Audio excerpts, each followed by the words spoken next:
পুৰণি পেঞ্চন নীতি বাহালৰ দাবী বিৰোধীয়ে উত্তাল কৰিলে সদন এজনৰ 9 বছৰ এজনৰ 8 বছৰ চাকৰি হৈছে অসম বিধানসভাৰ বাজেট অধিৱেশনৰ অন্তিম দিনটোত বিৰোধীয়ে পুৰণি পেঞ্চন নীতি পুনৰাই বাহাল ৰাখি নতুন পেঞ্চন নীতিক কৰ্তন কৰিবলৈ প্ৰশ্ন তোলে বিধায়ক অখিল গগৈ প্ৰশ্ন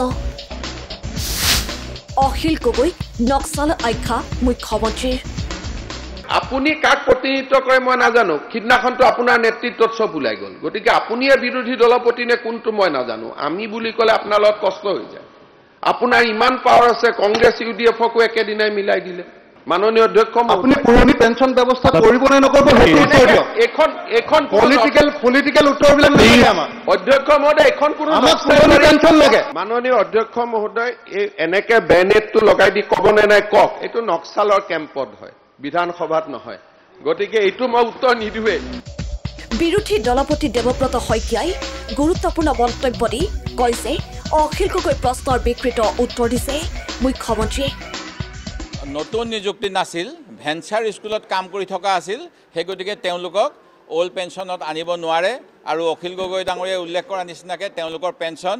2000-3000 টকা বৰ্তমানে যিটো হৈ আছে তাৰ ক্ষেত্ৰত চৰকাৰে একো কৰিব নোৱাৰে কিন্তু 1-1-2004 তাৰিখে ভাৰত ৰত্ন অটল বিহাৰী বাজপেয়ী ডাঙৰীয়াই কেন্দ্ৰৰ পৰা নিৰ্দেশনা দি অসমত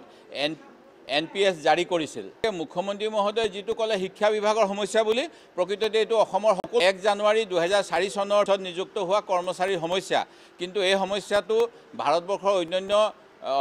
অবিজেপি চৰকাৰে সমাধান কৰিছে অসম চৰকাৰে সেইখিনি কৰিব বিচৰা নাই পুৰণি পেঞ্চন নীতি পুনৰ বাহাল কৰিলে তেওলীয়া হ'ব ৰাজ্য পুৰণি পেঞ্চন নীতি চমুকৈ OPS ৰাজ্যত প্ৰৱৰ্তন হ'লে ৰাজ্যৰ অৰ্থনীতিত বিৰূপ প্ৰভাৱ পৰিব এই মন্তব্য মুখ্যমন্ত্ৰীৰ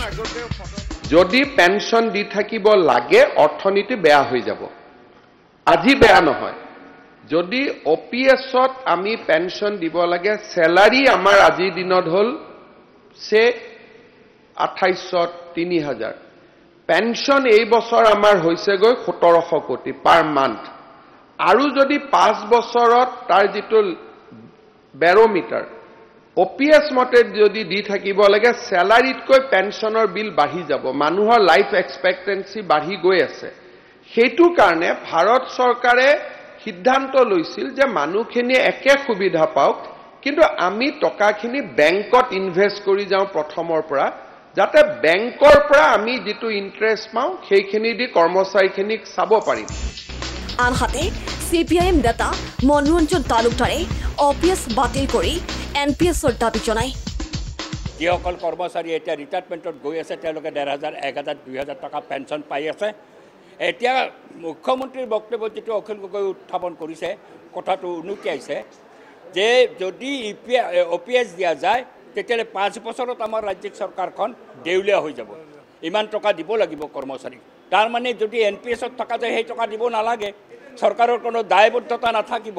এইটো তেলা ষ্টেট বেংকত তেওঁলোকে ইনভেষ্ট কৰিব ষ্টেট বেংকৰ মাজেদি ইনভেষ্ট কৰিব আৰু ষ্টেট বেংকৰ টকা কেনেকৈ লুণ্ঠন হৈ আছে কেনেকৈ ঋণ লৈ পেলাই ভাৰতবৰ্ষৰ পৰা আজি পুঁজিপতিসকল পলাই আছে এই কথা বতৰাবিলাক আমি দেখি স্বাভাৱিকতে আজি কৰ্মচাৰীয়ে OPS নোহোৱাকৈ NPSত কোনো আস্থা স্থাপন কৰিব পৰা নাই তেওঁলোকৰ ভৱিষ্যত সুৰক্ষিত বুলি অনুভৱ কৰা নাই অসম বিধানসভাৰ অন্তিম দিনটোত পুৰণি পেঞ্চন নীতিক লৈ বিৰোধী সৰব দেখাৰ বিপৰীতে নতুন পেঞ্চন নীতিক লৈ অটল দেখা গ'ল শাসকীয় বিজেপিক ব্যুৰ' ৰিপৰ্ট প্ৰথম খবৰ